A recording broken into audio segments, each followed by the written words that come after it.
नमस्कार साथियों, जय भगवान परशुराम। मैं रविंद्र उपाध्याय आज एक गंभीर मुद्दा लेके आप सबके सामने प्रस्तुत हुआ हूँ।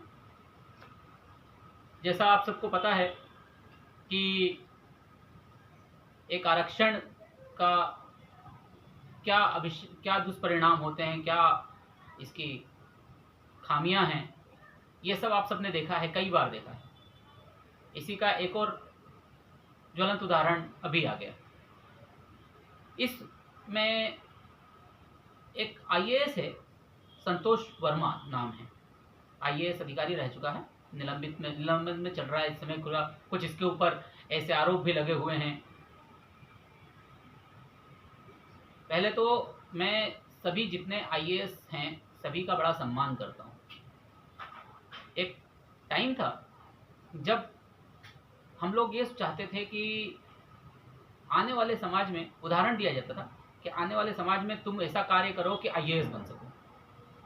लेकिन इस आईएएस को सुनने के बाद ऐसा लग रहा है कि आईएएस भी बनने के बाद इंसान की मानसिकता तुच्छ रह सकती है।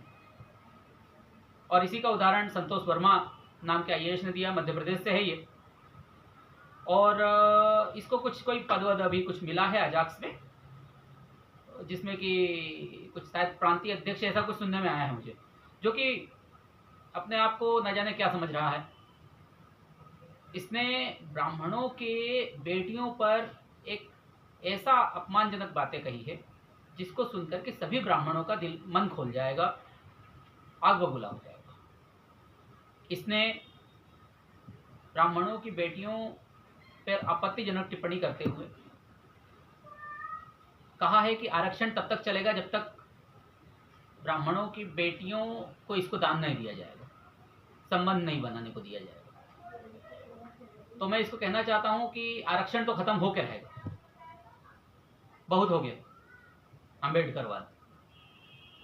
आरक्षण का अंत का समय चल रहा है ये।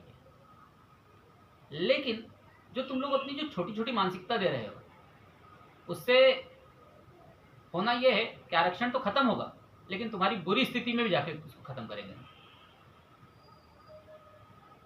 अभी आरक्षण में कई बार कई सारे युवाओं का भविष्य दांव पे लग जाता है। जो प्रतिभावान व्यक्ति रहता है वो आगे नहीं बढ़ पाता है,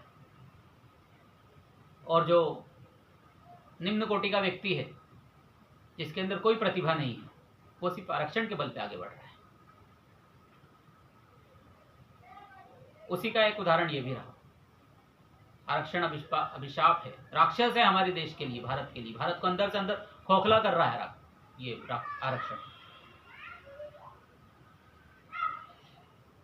मैं परशुराम दल मध्य प्रदेश अध्यक्ष के तौर पर संतोष वर्मा तुमको साफ साफ चेतावनी देना चाहता हूं कि यदि तुमने इस प्रकार की मानसिकता को खत्म नहीं किया, इस पर अंकुश नहीं लगाया, तो मान के चलो कि तुम्हें खुद तो ठीक है, तुम्हारे अजाक्स वाले जितने साथी हैं सबको इसका सामना करना पड़ेगा। और तुमको मैं बता दूं कि हम वो हैं जिन्होंने कि 50 सालों तक भी अपना अपमान नहीं भूले और उसका ऐसा प्रतिशोध लिया कि इतिहास बन चुका है। समझ गए होगे, इतने पढ़े लिखे हो, समझ गए हो कि मैं किसके बारे में बात कर रहा हूं।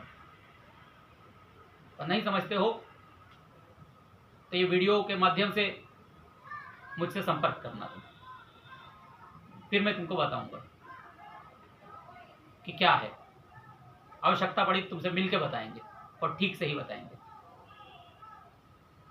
आगे सभी ब्राह्मण भाइयों, आप सबसे निवेदन है कि ऐसे अधिकारियों के खिलाफ, ऐसे निम्न मानसिकता वाले व्यक्तियों के खिलाफ आप सबको एकजुट होना होगा।